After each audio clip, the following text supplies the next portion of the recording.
Assalamualaikum warahmatullahi ta'ala wabarakatuh.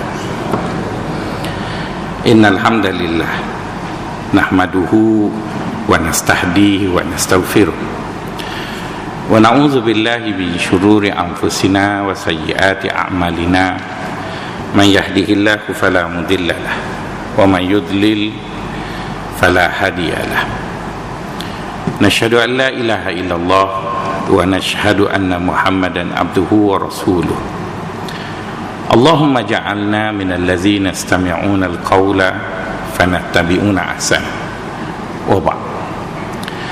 Tuan-tuan, puan-puan, sahabat-sahabat yang dikasihi sekalian, terlebih dahulu marilah sama-sama kita bersyukur kehadrat Allah Subhanahu wa taala masih lagi memberi kita kesempatan dan menjaga kita daripada wabak yang melanda kita, dan kita berdoa semoga Allah terus memberi kesempatan dan memelihara kita serta kaum keluarga kita daripada apa segala musibah yang datang kepada kita.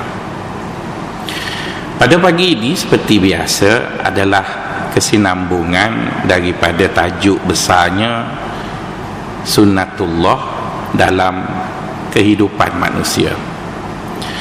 Mungkin tuan-tuan dan puan-puan, sahabat-sahabat sudah lupa apa makna sunnatullah itu.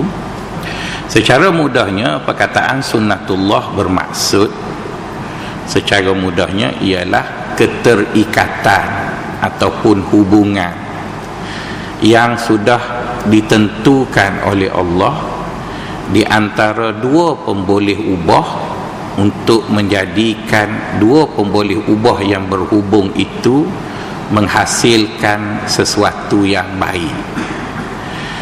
Adakala Allah Subhanahu wa taala dalam sistem yang sudah sempurna ini, dia mengaitkan satu perkara dengan satu pemboleh ubah.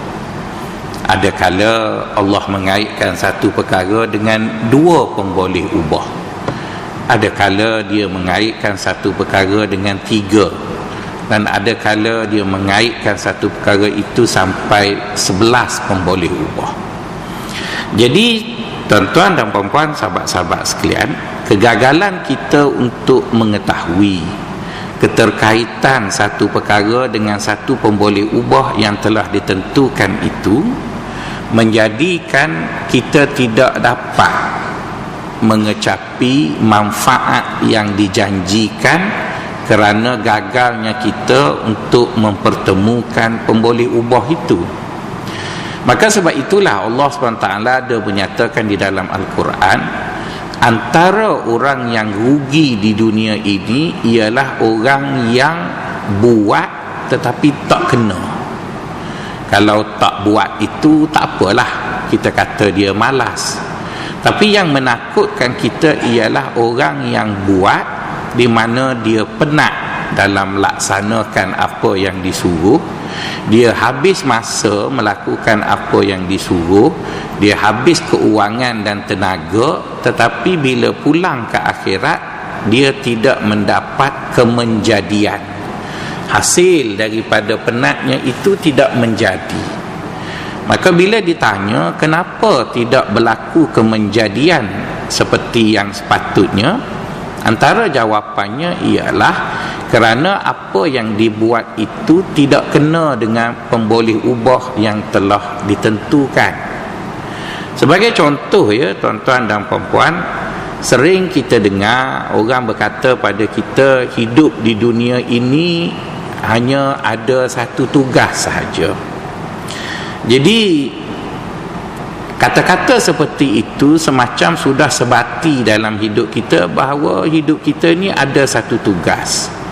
Kemudian kita tanya orang yang berkata itu apa tugasnya, maka dia kata tugas kita hidup di dunia ini ialah untuk beribadat kepada Allah. Jadi bila tuan-tuan dan puan-puan faham hidup kita ini hanya ada satu tugas, iaitu beribadat kepada Allah, maka di sana terdapat sedikit penyelewengan yang menjadikan hidup beragama kita itu kurang menjadi. Kenapa kurang menjadi? Kerana Allah SWT tidak menyatakan satu, Allah nyatakan dua. Tiba-tiba kita pergi buat satu. Jadi bila kita buat satu, nak kata tak betul 100% pun tidak, tapi nak kata betul 100% pun tidak. Macam kita naik kereta yang lama tak bergerak di musim PKP, plug dia rosak satu. Jadi dia bergerak itu tak cukup tenaga, maka kereta itu semput. Maka akhirnya kita lihat corak beragama kita itu menjadi menyimpang, kerana kita ingat hidup di dunia ini hanya untuk beribadat. Tetapi kalau kita baca Al-Quran sebanyak mungkin dan kita fikir, kita renung, kita akan dapati Allah menyatakan kejayaan hidup di dunia ini bergantung kepada dua, bukan satu. Pertama, beribadat kepada Allah, dan yang kedua, berbuat baik sebanyak mungkin selagi kita hidup. Ada kala disebut dengan perkataan khalifah, inni ja'ilun fil ardi khalifah. Ada kala disebut dengan perkataan amal soleh, di mana apabila manusia tadi dia mati dan bertemu dengan Allah di alam akhirat, dia akan menyesal dan dia hanya minta satu je dengan Allah kalau diberi peluang untuk pulang ke dunia, rabbirji'uni la'alli a'malu salihah. Ya Allah, pulangkanlah aku ke dunia agar aku dapat melakukan amal soleh. Jadi amal soleh itu tidak bermaksud ibadat. Jadi oleh kerana itu sikit je silap, akhirnya pattern hidup beragama kita itu sudah jadi menyimpang. Akhirnya orang kita suka sangat penuhkan masjid untuk beribadat, tetapi tidak cakna dengan lingkungan, kerana dia faham ataupun dia difahamkan hidup di dunia ini beribadat je sahaja. Maka akhirnya kita lihat satu gejala dalam masyarakat kita, di mana orang kita suka memenuhi masjid, tetapi orang kita kurang peduli dengan lingkungan. Kenapa? Kerana doktrinasi yang diterima itu sudah menyimpang. Yang sebenarnya ialah hidup di dunia ini beribadah kepada Allah, di samping itu melakukan sebanyak mungkin kebaikan selama kita hidup. Jadi itu kesan daripada kegagalan kita memahami hubung kait di antara satu pemboleh ubah dengan pemboleh ubah yang lain, yang akan membentuk kemenjadian yang betul dalam melakukan sesuatu. Jadi ada sebahagian ulama menamakannya qawaid kulliyah, kaedah-kaedah umum. Ada sebahagian ulama menamakan dengan nama-nama tertentu. Jadi oleh kerana saya dalam bidang tamadun Islam, saya menamakan mengikut disiplin ilmu saya ataupun ilmu kami di bidang tamadun Islam, kita namakan dia dengan sunnatullah. Itu sudah Allah Ta'ala sebut dalam Quran, jadi kita pinjam saja istilah itu. Allah Ta'ala sebut sunnatullah walan tajida li sunnatillahi tabdila. Demikianlah tetapan Allah, peraturan Allah, dan Allah tidak akan merubah peraturan itu.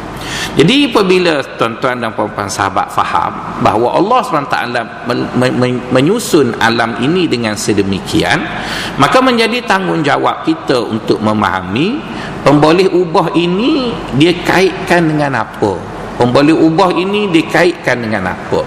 Maka setelah kita tahu keterkaitan antara dua pemboleh ubah ataupun lebih tadi, dan kita memenuhi akan keterkaitan itu, maka insya-Allah apa yang kita buat itu akan ada kemenjadian yang jitu daripada apa yang telah ditetapkan. Pada pagi ini sahabat-sahabat yang dikasihi sekalian, saya ingin menyebut mengenai satu janji Allah, di mana Allah berjanji kepada kita dan kita harap janji itu dapat kita kecapinya, kerana dia berjanji dengan kita. Rugilah bila dia berjanji dan kita tidak guna janji tersebut.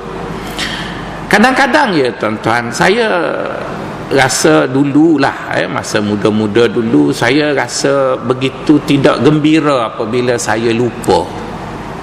Saya rasa kenapalah lupa, rasa banyak benda yang tak baik apabila lupa. Lebih-lebih lagi dalam pengajian agama, banyak ujian-ujian berteraskan kepada ingatan. kena hafal Quran, kena hafal hadis, kena hafal itu dan ini. Jadi orang yang kurang mengingat itu sering dilihat sebagai bodoh. Jadi saya merasa resah bila saya lupa. Tapi apabila sudah hampir-hampir 50 usia ni tuan-tuan, kadang-kadang rasa mujurlah ada lupa. Mujur ada lupa. Antaranya ialah lama sangat duduk rehat PKP ni, kadang-kadang terlupa pergi kuliah. Kan? Orang pun tanya, "Ustaz, apa tak mari?" Allah, terlupa. Dia orang tu pun pakai senyap. Saya kata, "Mujur lupa." Jadi bermaksud ada guna. Dan yang paling saya gembiranya lupa ialah setiap kali saya tawarkan apa-apa pada isteri saya, dia tak buat masa tu. Lepas tu dia lupa. Kita ingat lagi, cuma diam je lah. Misalnya hari jadinya dia minta barang kemas, saya kata, "Awak beli je lah. Berapa banyak awak nak beli demi cinta." Lepas seminggu dia terlupa. Kita pun alhamdulillah. Jadi bermaksud tuan-tuan, ada benda pada benda yang Allah Ta'ala buat. Jadi dengan sebab itulah, ada sesuatu yang wujud di dunia ini, jika kita faham akan kewujudannya dan kaitannya, maka perkara itu dapat kita guna dengan sebaiknya. Jadi pada pagi ini Allah SWT ada menjanjikan sesuatu kepada kita, dan kita harap janji itu kita tidak lupa dan kita dapat gunakannya dengan sebaiknya. Apa janjinya? Allah Ta'ala sebut, "Walau alimallahu fihim khaira la asma'ahum." Allah kata begitu. Walau alimallahu fihim khaira la asma'ahum. Kata Allah, jika aku mahukan seseorang itu kebaikan, maka aku akan memperdengarkan orang itu akan kebaikan tadi. Jadi tuan-tuan dan puan-puan, sahabat-sahabat yang dikasihi sekalian, nampaknya Allah ada berjanji dengan kita, di mana Allah kata, bila aku nak bagi orang tu satu-satu kebaikan, aku bagi dia dengar. Jadi kita pun korek telinga kita, rasa tak pekak pun, betul kan? Rasa tak pekak, alhamdulillah lah, dapatlah kebaikan. Jadi kita bertanya balik diri kita, sekarang saya tidak pekak, saya masih mendengar, betul ke saya dapat kebaikan itu? Jadi kita kena tanya balik. Tadi dia janji, kalau aku, iaitu Allah, mahukan seseorang itu akan kebaikan, aku akan memperdengarkannya. Jadi bila Allah janji begitu, mana mungkin dia akan mungkiri janji, dia akan tepati janjinya. Maka tinggal lagi kita sekarang bertanya, apa makna dengar tu?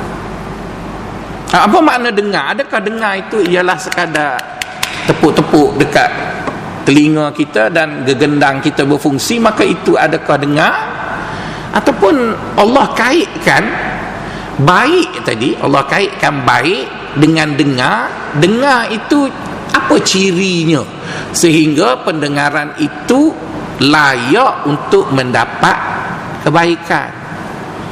Contoh ya, agama ada berjanji sesuatu dalam rangka struktur ayat yang sama ya. Misalnya kita semua berbangga apabila kita dapat mempunyai maklumat agama yang banyak, terbangga sangat. Waktu bila kita jumpa ustaz tu hafal Quran, kita panggil dia Al-Hafiz. Wah. Kenapa kita bangga? Kerana dia mempunyai maklumat agama. Itu Quran 30 juzuk tu dia hafal. Begitu. Kemudian kita jumpa ustaz tu pula hafal hadis Nabi, cium kita tangan dia, wah, banyak maklumat.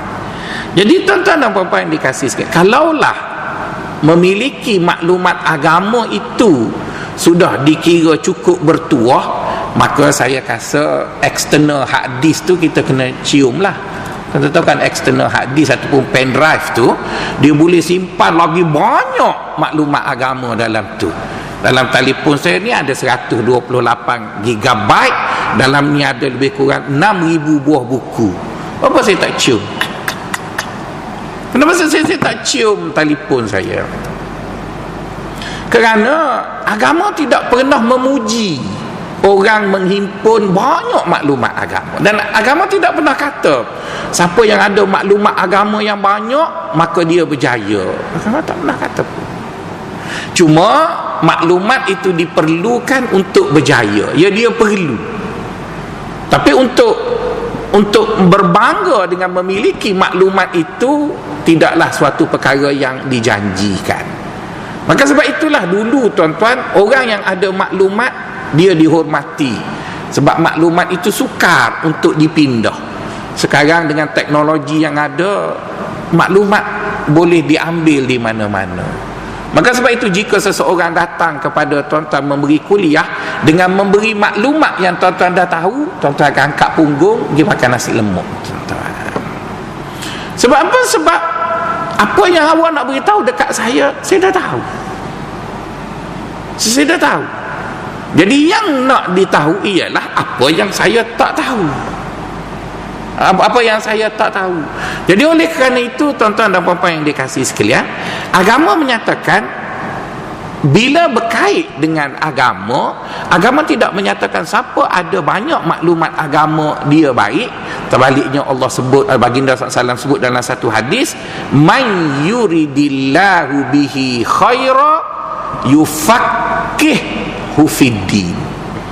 Sesiapa yang Allah inginkan kebaikan, nampak kan disebut lagi kebaikan. Tadi pun disebut walau alimallahu fihim khaira, jika Allah mahu pada orang takdir kebaikan. Dan dalam hadis pun sebut man yuridillahu bihi khaira, jika Allah ingin kebaikan pada seseorang itu yufaqqihhu fiddin, Allah akan jadikan dia faham agama. Jadi faham agama itu tuan-tuan adalah suatu pemboleh ubah yang dikaitkan dengan kebaikan hidup beragama. Jadi kita tidak akan dapat kebaikan hidup beragama selagi mana kita tidak dapat faham agama. Jadi kalau kita tidak faham agama, maka kebaikan hidup beragama tak dapatlah, sebab dia dah ikat dua tu. Tiba-tiba kita pergi cari benda lain. Kita kata nak dapat kebaikan hidup beragama, kena ada banyak mungkin maklumat agama. Jadi carilah tuan-tuan. Tuan-tuan carilah banyak mungkin maklumat agama, tapi tuan-tuan takkan dapat kebaikan hidup beragama. Tuan-tuan, kalau tuan-tuan nak banding dengan orang Pakistan, menghafal maklumat agama tak boleh lawan, tuan-tuan. Tuan-tuan nak banding orang Pakistan hafal Quran, hafal. Tapi Pakistan lah tempat yang saya rasa saya belajar dan saya tak nak pergi dah. Berperang tak habis-habis. Cuma herannya orang Pakistan tu bila dia mari Malaysia, dia dah kaya, dia kutuk pula Malaysia. Macamlah Pakistan tu baik sangat. Kan ramai kan Pakistan yang duduk sini, Bangla yang duduk sini, dia mari kat negara dia tu teruk. Tapi bila dia duduk kat negara kita, dia kutuk cara kita hidup beragama. Kita pula orang Melayu jenis sudah terima, yo orang Melayu teruk. Padahal yang tukang kutuk tu mari tempat teruk, bagi dia yang jadi baik tu sebab duduk sini, bukan duduk kampung dia tu. Cuba dia duduk kat kampung dia, dan kalau dia boleh baik. Jadi bermaksud tuan-tuan, agama tetap mengatakan bahawa seseorang itu akan mendapat kebaikan jika dia faham. Bukan dia banyak maklumat, tapi sudah semestinya untuk mendapat faham kena ada maklumat lah. Jadi bila kena ada maklumat, jadi maklumat itu tak perlu banyak. Lebih-lebih lagi tuan-tuan yang sudah tua, dah lah RAM tak boleh upgrade, memori pun banyak yang dah rosak. Maka tuan-tuan bercubalah nak dapat kebaikan agama dengan menghafal sebanyak bukit maklumat agama. Letih tu kan tuan tengok kau tuan-tuan hafal maklumat agama. Lepas tu bila kita tanya, entah. Jadi tuan-tuan sudah lari daripada ketentuan yang sudah ditentukan. Agama sebut jika mahu hidup ini menjadi baik dalam konteks hidup beragama, mungkin kena fahamlah agama tu. Jadi sekarang tuan-tuan tak penting faham. Yang penting saya dapat itu, saya dapat ini, saya habis itu. Tuan-tuan bersungguh tu tuan-tuan nak apa panggil habiskan sehingga belajar maklumat tu, belajar maklumat. Akhir sekali kita tanya gapo dia? Entah. saya tak tahu. Jadi tuan-tuan, bermaksud kita sudah menentukan sesuatu benda di mana pemboleh ubah yang kita letak itu dia tidak terkait dengan apa yang sudah ditentukan. Jadi sebab itu kegagalan adalah berpunca daripada pertama, kegagalan mengetahui keterkaitan antara pemboleh ubah itu, dan yang kedua, kegagalan juga berpunca adalah kerana kita menukar hubungan pemboleh ubah tadi. Hubungan pemboleh ubah. Jadi oleh kerana itu, dalam apa-apa ilmu pun tuan-tuan, semua ada formula di antara dua pemboleh ubah. Tuan-tuan tanyalah doktor. Tuan-tuan pergi kat doktor-doktor yang pencing ada ni, nak tahu orang tu sakit ke tidak, doktor tu selalu tengok simptom. Dia tengok lebih kurang. Kenapa simptom itu diguna pakai untuk meneka sesuatu? Kerana dalam ilmu kedoktoran, bahawa simptom-simptom itu ada kaitannya dengan satu benda.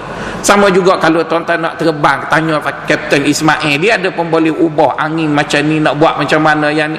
Maka kenapa dalam agama tuan-tuan tak nak tanya orang yang tahu tentang ikatan pemboleh ubah itu?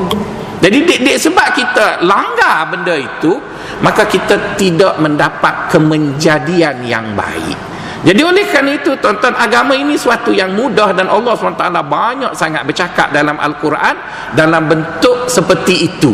Jika maka.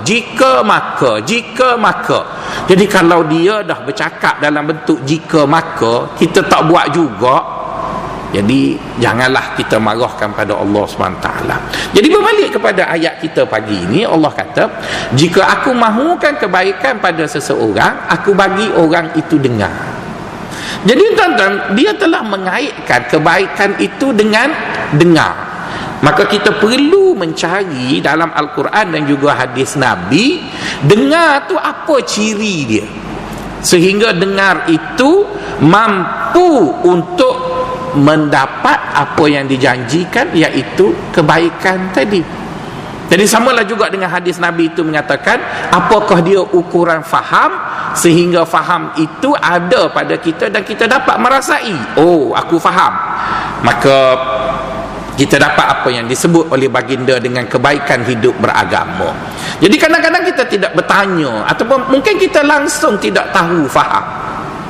Kadang-kadang ya tuan-tuan, isteri saya tu cikgu, saya bergaduh dengan dia apabila dia cikgu, dia belajar mengenai skala belum punya aras ukuran, dia pergi buat macam-macam lah kursus dengan teknik belum itu, pendidikan dan sebagainya. Tiba-tiba dia balik rumah, dia kata, bang, apa benda? Anak kita ni tak cerdik lah. Jadi kita pun marah juga sebab anak tu ada DNA aku kan. Jadi kita pun rasa dia ada hak jugalah nak kata tak cerdik, mungkin dia yang tak cerdiknya, tapi dia kata, dia tanya. Jadi saya tanya dia, awak pakai ukuran apa awak kata anak kita tak cerdik? Oh, dia kata tanya soalan payah nak jawab. Awak cikgu. Awak cikgu.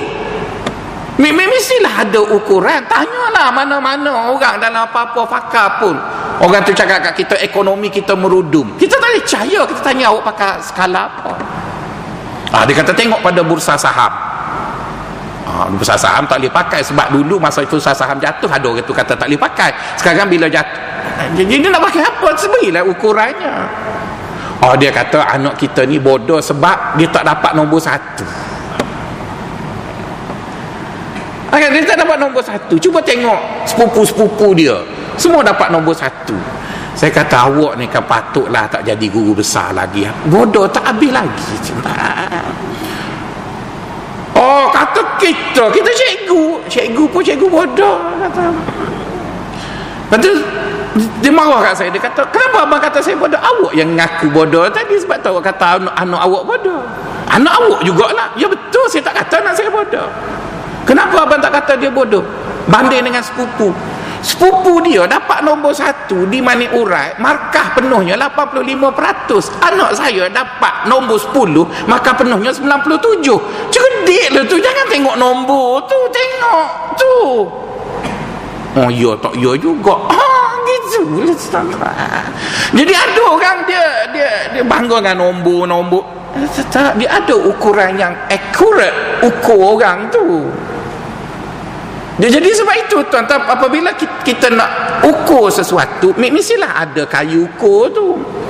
Jadi sekarang apabila tuan-tuan belajar agama kata bila Allah mahu seseorang itu kebaikan hidup beragama, hendaklah dia faham agama. Maka tuan-tuan kena tanya diri tuan-tuan, faham tu nak ukur ngapa faham tu dengan ngangguk lah. Teruk benar je tuan-tuan. Ada ramai yang duduk belakang tu duduk tidur, dia ngangguk juga supaya kononnya untuk nampak dia dengar. Jadi sekarang faham tu kena ada kayu ukur. Orang ini dikira faham apabila ada 1, 2, 3, 4. Bila ada benda ni, kita bertanya kat diri kita, ada tak benda ini apabila aku belajar benda tu? Baru boleh kita tahu faham ke tidak. Jadi kalau selama ini tuan-tuan tak pernah tanya benda tu ataupun tak tahu, teruk benar lah tuan-tuan belajar agama tuan-tuan ataupun belajar di mana-mana. Jadi berbalik kepada soalan kita juga, ialah apabila Allah kata, aku bila nak beri kebaikan pada seseorang, aku akan memperdengarkan seseorang. Jadi persoalan sekarang tuan-tuan, apa yang Allah Ta'ala nak beritahu dekat kita dengar hari-hari. Kalau tuan-tuan pergi ke Mesir ada satu siaran radio, ya. Siaran radio itu paling tua di Mesir, lebih kurang umurnya 68 tahun. Izaatul Quran, iaitu siaran Al-Quran 24 jam.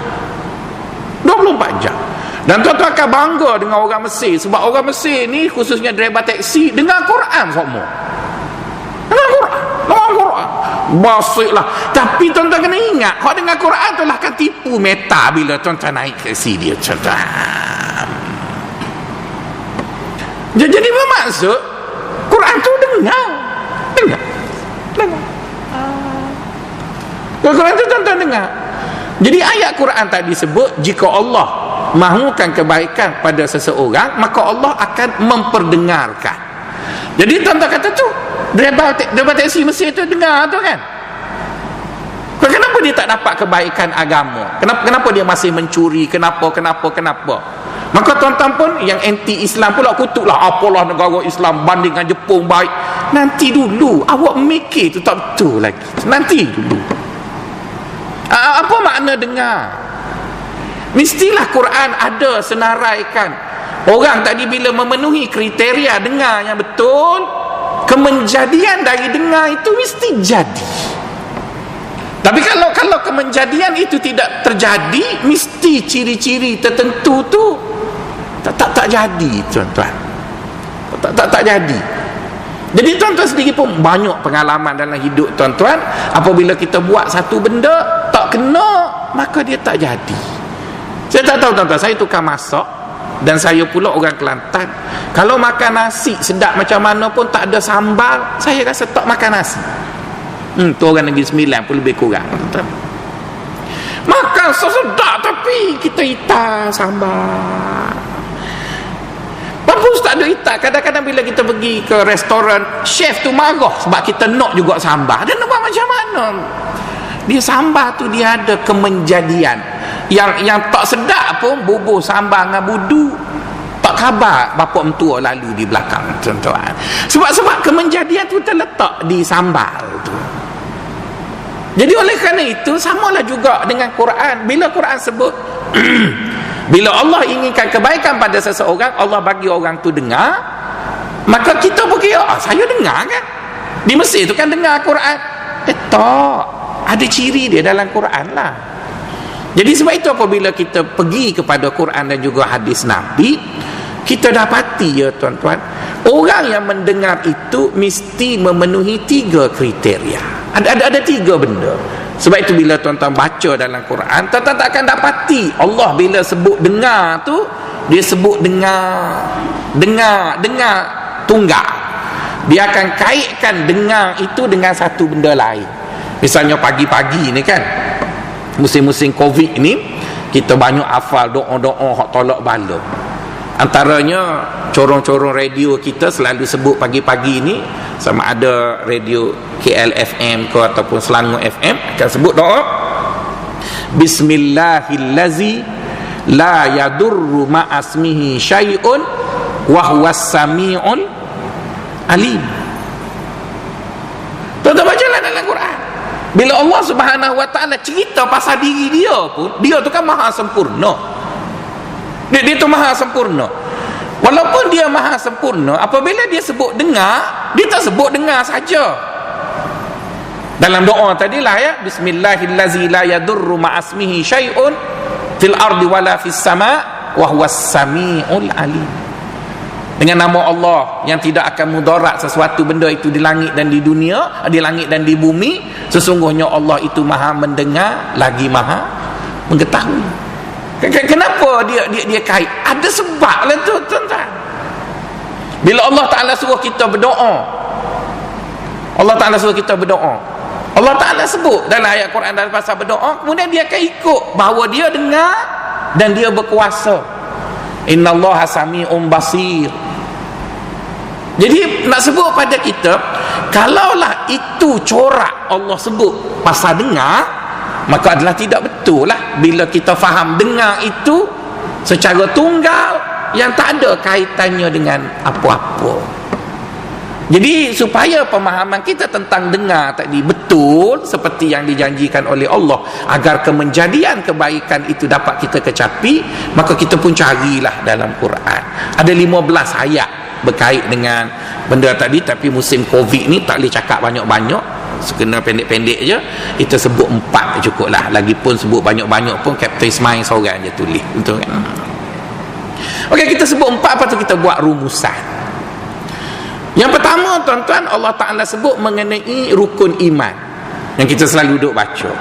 Amanar rasulu bima unzila ilaihi min rabbihi wal mu'minun kullun amana billahi wa malaikatihi wa kutubihi wa rusulih la nufarriqu baina ahadin min rusulih wa qalu sami'na wa ata'na. Dikembarkan begitu, kami dengar dan kami patuh. Dia kait begitu. Dia tak boleh kami dengar, bukan, kami dengar dan kami patuh. Itu satu ayat lah ya. Nanti kita baca semua 4 ayat ni dan kita rumus. Yang kedua, Allah Ta'ala sebut dalam ayat yang lain, Allah Ta'ala sebut allazina yastazkirun allazina yastami'una alqawla fayattabi'una ahsanah. Orang yang beriman itu adalah orang yang sentiasa mendengar dan mereka akan ikuti pendengaran itu dengan pelaksanaan yang sebaiknya.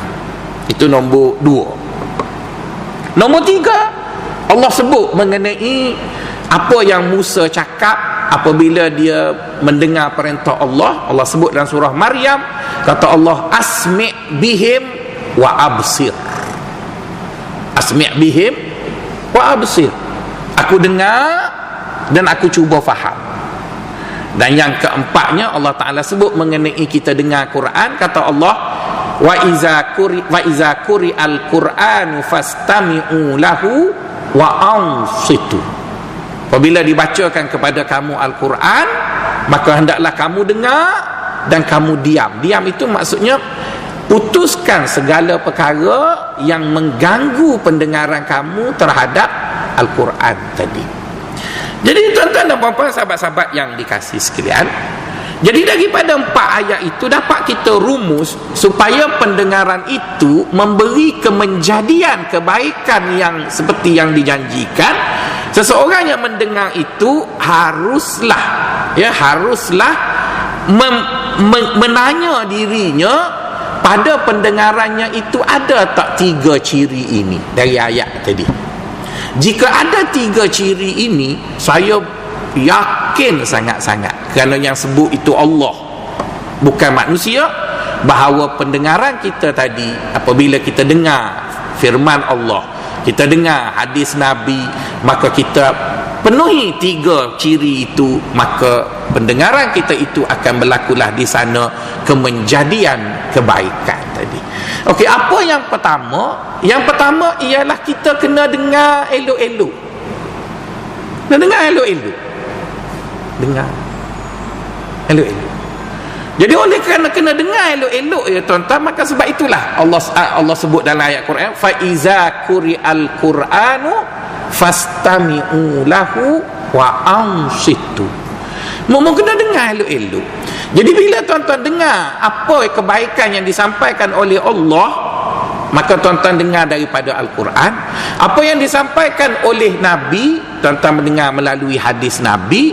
Apa yang disampaikan oleh ustaz, tuan-tuan kena faham dia punya lorak ustaz tu, tuan-tuan. Sebab apa, tuan-tuan? Saya mengajar di masjid ni dah masuk tahun ke-20, tuan-tuan. Dan lepas mengajar biasanya saya akan duduk dengan tuan-tuan makan. Kenapa saya nak balik juga, tuan-tuan, macam ustaz lain? Tapi saya percaya kepada pedagogi yang saya belajar di universiti, bahawa seorang guru mesti mendapat maklum balas dari muridnya. Apatah lagi kelas kita ialah kelas sahala, iaitu saya seorang bercakap, tuan-tuan membisu je. Maka saya dengar dalam banyak-banyak selama 20 tahun saya duduk dengan tuan-tuan yang lebih daripada 10 tahun dah, tuan-tuan. Saya sebut punya panjang, tuan-tuan dengarnya silap. Panjang saya sebut, sejam ceramah dengan tuan-tuan. Tapi bila duduk makan tu, apa yang silap sikit tu ya tuan-tuan ingat. Jadi sebab itu apatah lagi saya pula Kelantannya tak habis-habis, tuan-tuan pula berkeras dengan lorak tuan-tuan. Ada kalau Bukit Damansara tu ada 2, 3, 4 orang, dia selalu marah kat saya, ustaz bercakap tu biar bunyi lorak Inggeris sikit, mungkin dia makan cheese tiap-tiap hari agaknya kot. Jadi kita ada gap yang menghalang kita. Jadi gap itu, tuan-tuan, kadang-kadang ustaz maksud lain, kita faham lain. Saya sendiri belajar bahasa Arab. Bila saya pergi ke Mesir 2 tahun pertama menangis, tuan-tuan, duduk di Al-Azhar. Kenapa menangis? Sebab bahasa Arab dekat Mesir tu dia bercakap bahasa Arab manik urang. Bengong kita belajar bahasa Arab baku. Cuba tuan-tuan faham, dia baca Quran pun kita tak kulama nadga guluduh badal gulu lazukul eksklik. Tak faham. Jadi ada sebahagian besar pelajar Malaysia mengambil sikap bila dah tak faham balik tidur kat rumah. Tu yang balik Al-Azhar tak tahu apa tu. Tapi ada sebahagian kecil yang terus ikut pensyarah tu. Cakap apa ya? Lama-lama fahamlah, tuan-tuan. Dan kita lihat dalam sejarah Islam banyak sangat berlaku salah faham disebabkan oleh salah maksud daripada penutur itu. Dan apatah lagi kita lihat sama ustaz pun bergaduh mengenai salah maksud tentang hadis Nabi, tentang ayat Quran dan sebagainya. Maka sebab itulah, tuan-tuan, kita diminta oleh agama, bila kamu nak dengar satu-satu benda yang baik, dengar elok-elok. Riwayat gapo, tuan-tuan? Saya tak tahu tuan-tuan tengok TV macam mana. Saya rasa tuan-tuan orang lelaki tengok TV sama laku dengan saya. Saya jarang tengok TV. Tapi kalau saya dah tengok TV, saya tak kisah dah anak saya rebah, kalau jatuh kita tengok asal ketak mati ya, kita terus tengok. Sebab kita tengok tu kita nak tahu cerita tu apa.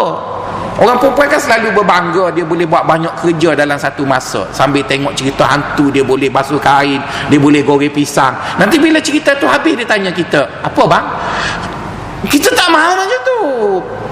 Jadi sebab itu bila kita mari masjid, tuan-tuan duduk kat sini dengan saya, dengan mana-mana ustaz, tuan-tuan peruntukkan masa tuan-tuan yang begitu berharga ni untuk dengar 50 minit atau 60 minit. Mesti tuan-tuan marah jika ustaz tu duk buat Maharaja lawak. Betul kan? Ustaz nak cerita gapo, tuan-tuan? Saya marah kalau orang kelentok cakap apa. Sebab kita mari masjid, kita nak dengar kan, dia cakap apa kan. Tiba-tiba dia bodoh kita je. Mestilah sakit hati, tuan-tuan. Jadi sebab itu bila bercakap tentang kebenaran, dia tidak semudah buat lawak, dia tidak semudah. Kebenaran itu datang dari Allah. Dan bila ustaz bercakap bagi pihak Allah, kan sebab dia mendakwa, dia bercakap menggunakan Al-Quran dan hadis, maka berilah sesuatu yang kita dengar dan kita layak untuk mendengarnya dengan baik. Macam kita kritik khutbah lah, tuan-tuan ya. Kadang-kadang kita mari Jumaat ni, walaupun PKP-nya suka nak daftar, kena tembok dahi sendirilah macam-macam, sebab kita nak dengar khutbah. Tapi kadang-kadang kita kecewa dengan khutbah. Maka kita minta orang yang tulis khutbah tu, tulislah khutbah taraf Tamantun. Jangan tulis khutbah taraf apa panggil Pantai Dalam untuk dibaca di Tamantun. Maksudnya, tuan-tuan, ada benda yang kita nak dengar Malah nak dengar. Kami di Universiti Melaya, kami minta izin dengan Jawi supaya kami tak baca khutbah Jawi. Sebab yang penulis khutbah tu anak murid kami. Tahu kan tok guru baca khutbah anak murid. Jadi kita minta dan kita ikutlah peraturan tu supaya ada sesuai. Dekat depan tu Profesor A, Profesor Ulung, Profesor Emeritus, semua prof belakang. Tak kena nak cerita, berhati-hati di jalan raya. Mesti ada benda yang nak disebutnya. Jadi sebab itu bila Allah SWT bercakap dengan kita, dia tak bercakap benda remeh-remeh, dia bercakap benda besar, benda penting. Nabi pun bercakap begitu. Jadi oleh kerana itu, maka sebab itulah Allah kata, bila kamu diperdengarkan Al-Quran, maka ciri yang pertama supaya kebaikan itu sampai kepada kamu, kamu kena dengar betul-betul. Jadi Allah guna dua istilah. Istilah pertama wa ansitu, iaitu duduk diam, dengar. Istilah kedua Allah sebut dalam ayat yang lain, alqas-sam'a, campurkan pendengaran. Campurkan pendengaran itu bermaksud jadikan pendengaran itu jitu untuk perkara tu, jangan ke lain.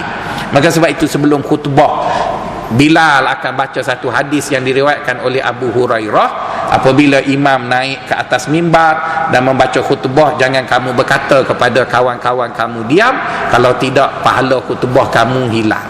Jadi tuan-tuan, saya rasa saya nak minta dengan mufti wilayah, kawan saya tu Dr. Luqman tu, supaya bubuh perkataan dalam kurungan. Nabi tak sebut, cuma kita bubuh dalam kurungan. Lepas pada diam tu dalam kurungan, jangan main handphone. Betul kan? Sama-sama lah tu. Sebab zaman Nabi dia tak ada handphone, dia sebut diam je. Sekarang ni ada orang TikTok lagi tengah khutbah. Malah yang buat tu pun ustaz, kita pun malu bila dan sebagainya. Jadi nak sebutnya tuan-tuan, supaya dengar tadi menjadi dengan baik, syarat pertama dengar baik-baik. Jadi supaya jemaah dapat dengar baik-baik, maka orang yang menyampaikan ceramah itu pun sampaikanlah ceramah yang baik-baik. Itu yang pertama. Yang kedua tuan-tuan, apabila Allah Subhanahu Wa Taala sebut daripada 4 ayat yang kita nyatakan tadi, ciri yang kedua supaya dengar itu menjadi dengan betul, Allah sebut dalam surah Maryam tadi, asmi' bihim wa absir, iaitu aku dengar dan aku cuba faham. Ya, aku dengar dan aku cuba faham. Saya boleh bagi satu analogi mudah ya kepada sahabat-sahabat untuk sahabat-sahabat faham maksud yang kedua ini. Sahabat-sahabat yang dikasihi sekalian, apabila kita lapar ya, kita rasa kita nak makan makanan yang sedap. Jadi satu dorongan lapar itu kita nak makan supaya kenyang. Kemudian kenyang tadi kita tak nak dia sekadar kenyang. Kalau sekadar kenyang, kita makan nasi lemak RM1 pun boleh kenyang. Tapi kita nak kenyang plus sedap. Kan? Jadi nak kenyang plus sedap. Jadi itu matlamat kita apabila kita lapar. Jadi kita pun tanya, kita ada berapa cara ya nak dapat makanan yang mengenyangkan dan sedap? Kita ada 2 cara. Satu cara mudah, yang kedua cara payah. Cara mudahnya ialah kita pergi sambal hijau, ambil je apa yang kita nak, kemudian makan, lepas tu bayar. Saya bukan duta sambal hijau ya. Saya tanya orang apa yang mahal di sambal hijau tu, ialah kedai makan yang paling mahal di Sungai Penchala. Kedai lain tak adalah semahal itu. Jadi saya tanya ada seorang kawan saya, apa yang jadikan makanan kat sambal hijau tu mahal? Kawan saya ni orang Kelantan, mungkin nakal kot dia sebut. Dia kata yang mahal dekat sambal hijau tu ialah bertepuh punggung bila ambil lauk. Dia kata sebab ramai orang, dia kata artis pun makan kat situ. Dia kata tepuh punggung artis tu lah kena bayar mahal sikit tu gitu. Dia bergurau lah, saya pun tak tahu. Saya pun takut nak pergi kat situ sebab ramai sangat. Okey. Jadi cara mudahnya ialah pergi ke sambal hijau, ambil makanan yang kita nak, makan dan bayar. Jadi kita dapatlah kenyang dan sedap. Caranya mudah, makan, bayarlah. Kita ada cara satu lagi untuk dapat kenyang dan sedap, iaitu kita pergi ke market Taman Tun, kita beli ikan, kita beli apa panggil tempoyak ya, kita beli daun ketum pula, apa panggil daun kesum, kita beli macam-macam lah. Balik rumah kita bawa masak siakap tempoyak ataupun patin tempoyak lah, sedap juga. Tapi prosesnya panjang, kena potong ikan, kena bla bla bla.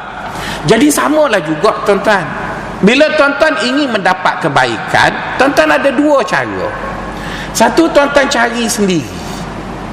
Tuan-tuan kena tengok alam, tuan-tuan kena buat kalkulat, tuan-tuan kena baca itu, tengok ini.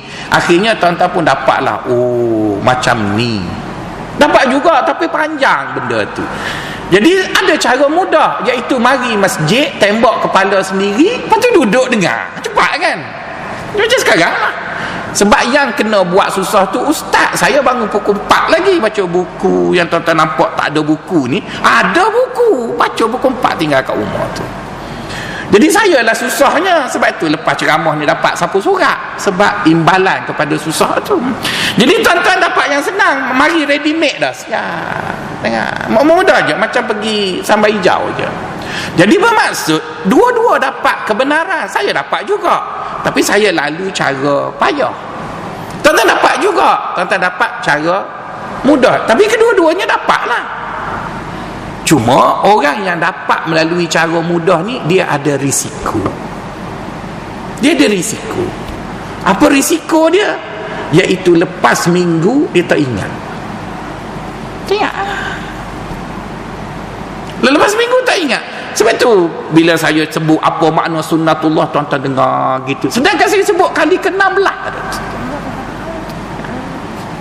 Kenapa tuan-tuan tak ingat? Kerana manusia tu memang macam tu. Pakar-pakar psikologi mengatakan paling lama manusia ingat 2 minggu. Sebab itu tempoh berkempen pilihan raya 40 hari. Buatlah apa kerjaan jahat macam mana pun, paling lama dia ingat 2 minggu ya. Tak ingat. Cuba tanya tuan-tuan, apa keperitan PKP? Tak ingat dah. Habis dah lalu dah. Jadi oleh kerana kita tak ingat, maka kita dapati orang yang dapat sesuatu dengan cara mudah, dia ada implikasi tak baik, iaitu cepat lupa. Apatah lagi kita sudah berusia, memori kita tak berapa kuat, lepas tu kita dapat benda tadi mudah, maka dia cepat lupa lah. Jadi bagaimana nak mengatasi cepat lupa itu? Maka ada 3 benda kena buat supaya kita dengar tadi. Oleh kerana kita pilihnya untuk dapat melaluinya secara mudah, maka risikonya apa yang baik tadi yang Allah Ta'ala nak beritahu dekat kita tadi, dia cepat hilang. Maka orang-orang tasawuf, ulama mengatakan ada 3 cara boleh ikat kita punya benda yang kita dapat melalui cara mudah tadi supaya dia kekal. Okey, cara yang pertama, dia perlu dilakukan oleh guru, ya, ustaz tu. Di mana seorang guru yang mengajar muridnya dengan menggunakan sebanyak mungkin saluran panca indera, maka guru itu dapat mengikat ilmu tadi lebih lama. Ya, ilmu tadi dapat mengikatnya lebih lama. Misalnya bila tuan-tuan mari ke masjid, tuan-tuan ada 2 panca indera yang tuan-tuan guna untuk menyerap ilmu. Satu telinga yang kita sedang bercakap ini, iaitu dengar. Yang satu lagi mata. Maksud kan? Satu lagi mata. Jadi ada sebahagian guru, bila dia mengajar, dia hanya guna telinga je. Maka sebab itu anak murid pun pergi cari tempat gelap sikit, tutup habis semua panca indera lain, pasang telinga besar-besar. Sebab apa? Sebab ustaz tu sendiri pun dia beri perhatian untuk telinga. Kadang-kadang kita tengok ada ustaz tu tak bergerak pun, dia duduk gitu. Dia punya alat siar raya rosak pun dia tak kisah, dia duduk je gitu.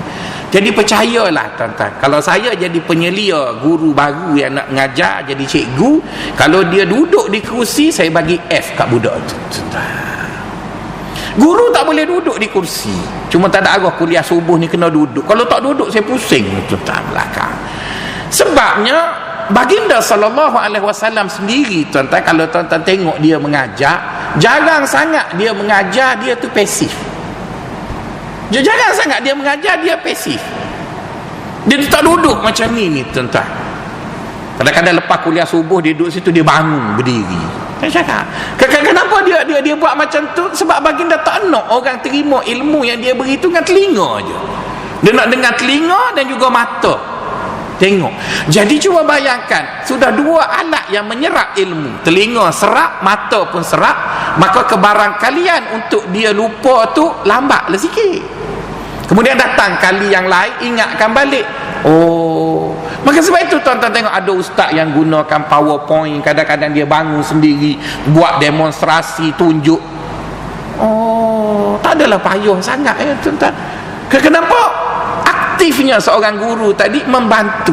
Maka sebab itu kadang-kadang Nabi sendiri mengajar agama atas belakang keldai. Ingatkan hadis Nabi dengan seorang budak tu, ajak budak tu naik keldai dengan dia.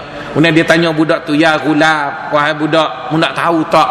Kadang-kadang Nabi bawa kawan-kawan dia duduk berhenti di bawah pokok, kemudian dia ambil kayu, dia garis-garis, kadang-kadang dia pergi. Kenapa dia belajar macam tu? Kerana sememang begitu pengajian tadi. Jika kita menggunakan telinga sahaja, maka dia punya kekalnya ataupun lekatnya ilmu tadi untuk satu tempoh tertentu, kemudian dia hilang. Jadi bila dia hilang, mari kena buat hak baru balik. Itu yang tuan-tuan belajar kat masjid ni, sampai defisit duit masjid, ustaz ajar tak ingat-ingat tu. Sebab pusing gitu je lah, pusing. Dan tuan-tuan kan orang cerdik pandai. Kenapa tuan-tuan tak buat satu resolusi mesyuarat agung meminta ustaz dihantar kursus supaya menjadikan profesionalisme mengajar di masjid tuan-tuan itu lebih mantap. Sekarang orang sudah ada teknik mengajar alaf 21 tuan-tuan. Alaf 21 dah jauh dah orang pergi teknik mengajar. Tapi untuk mengaji agama masih kekal stay pondok lagi. Tengok tuan-tuan, bila luar masjid tu nampak advance sangat, tapi bila kat masjid je. Jadi bila tuan-tuan macam tu, jadi tak salah lah dengar tu. Jadi kalau tuan-tuan nak salahkan Nabi, jangan salahkan Nabi. Nabi sudah apply begitu banyak. Jadi dia merujuk kepada seorang guru tadi. Dia nak bantu tak murid dia ataupun jemaahnya untuk ingat dengan baik. Itu yang pertama lah. Yang kedua ialah kena tulis. Jadi oleh kerana kita ni dulu ada satu masjid, Masjid Bukit Damansara, masa pengerusi lupa dah nama pun siapa, setiap kali nak kuliah je dia bawa satu tray yang macam dekat hotel tu kan ada tray yang tolak ada tayar tu, dia letak pensel kat situ 200 batang. Lepas tu dia bubur buku nota kecil itu, dia letak pensel habis sampai sebulan habis pensel, tapi setiap masjid tu penuh pensel tuan-tuan. Jadi sekali tak boleh tuan-tuan ni kononnya ada orang komen kuliah saya, dia kata kenapa ustaz mengajar tak pakai kitab. Saya tengok dia sendiri pun tak pernah bawa kitab tuan-tuan. Jadi tuan-tuan ni sebenarnya malah. Aduh. Jadi oleh kerana Haji Anwar ada rekod ni, dia pun upload dekat Facebook, okeylah kita ingat kat sana, tengok, okeylah tu nombor 2. Nombor 3 yang paling penting tuan-tuan, iaitu kita kena bincang. Lepas pada ustaz ajar apa benda, apa salahnya kita bincang? Paling-paling kurang lah, paling-paling kurang kita duduk sama kita, ustaz tadi dia cakap apa ya, aku orang Negeri Sembilan tak faham, paling kurang. Maka adalah orang Kelantan, dia summarize, oh begitu dalam bahasa Inggerisnya. Lepas tu, jadi bila kita bincang, benda tadi akan subur dan ingat dan sebagainya. Tapi kalau kita dengar, lepas tu balik makan nasi lemak, habis tak ada. Lepas tu mari dengar pula, dengar. Jadi perkara itu diulang. Jadi akhirnya kadang-kadang tuan-tuan mengomen dekat ustaz, apalah ustaz ni mengajar benda sama. Sebenarnya mungkin ustaz tu tidak nak ajar benda sama, sebab tuan-tuan yang komen tu pun tak ingat apa yang dia ajar tuan-tuan. Jadi untuk mengelak kita berlaku benda tu, maka pertama ustaz kena buat sesuatu supaya pengajian itu lebih menarik. Yang kedua, kita kena tulis. Kalau kita dah ada satu mekanisme yang mengikat benda tadi melalui video dan sebagainya, maka apa salahnya selepas daripada kita dengar, kita bincang, kita tanya. Kadang-kadang ada ustaz menyebut sesuatu fakta yang tidak kena, apa salahnya tanya dia balik, buat semok silang dan sebagainya. Itu nombor 2 ya tuan-tuan. Nombor 3 yang terakhir sekali, di mana ayat yang pertama dan ayat yang kedua yang saya baca tadi menuntut kita selepas dengar, cuba kita buat. Kan pada ayat yang pertama disebut qalu sami'na wa ata'na. Ayat kedua menyebut allazina yastami'unal qaula fayattabi'una ahsana. Apabila orang tadi mendengar kebenaran yang dibawa oleh Allah, maka mereka berusaha untuk melaksanakan. Jadi oleh kerana perkara yang kita nak buat tadi adalah perkara itu penting, maka sebab itulah penting sangat apabila kita nak buat sesuatu, kita mesti faham. Jika kita tidak faham, maka sesuatu yang asalnya mudah menjadi payah, ataupun sesuatu itu jika kita tidak faham, kita buatnya tetapi tidak menjadi. Jadi untuk mengelak semua itu berlaku, maka kita perlu tahu sesuatu perkara itu ada dikaitkan dengan satu perkara yang lain. Maka bila Allah menyatakan keterkaitan antara dua pemboleh ubah itu, maka kita cuba fahami hubungan antara dua pemboleh ubah itu. Apakah dua pemboleh ubah itu, apa bentuk dua pemboleh ubah itu. Dan saya yakin apabila kita memahami perkara tersebut, maka kita akan melaksanakannya dengan sebaiknya seperti yang dijanjikan oleh Allah. Jadi kalau kita dapat buat tiga perkara tadi, pertama kita dengar betul-betul supaya tidak berlaku gangguan yang menyebabkan salah faham. Yang kedua, kita dengar dan kita cuba fahami apa yang nak diperkatakan. Dan yang ketiga, setelah kita dengar, kita cuba untuk melaksanakan, maka akan menjadilah manfaat yang baik seperti Allah janjikan pada kita. Allah Ta'ala sebut dalam ayat yang awal saya sebut tadi, wa ya'lam, apabila Allah mahukan kebaikan pada seseorang, maka Allah akan memperdengarkan seseorang. Jadi itu saja dapat saya kongsi dengan tuan-tuan untuk pagi ini. Oleh kerana PKP ni tak ada nasi lemak, beli sendiri je lah. InsyaAllah kita jumpa lagi dalam kesempatan lain untuk sambung bicara kita mengenai sunnatullah. Jumpa lagi. Assalamualaikum warahmatullahi wabarakatuh.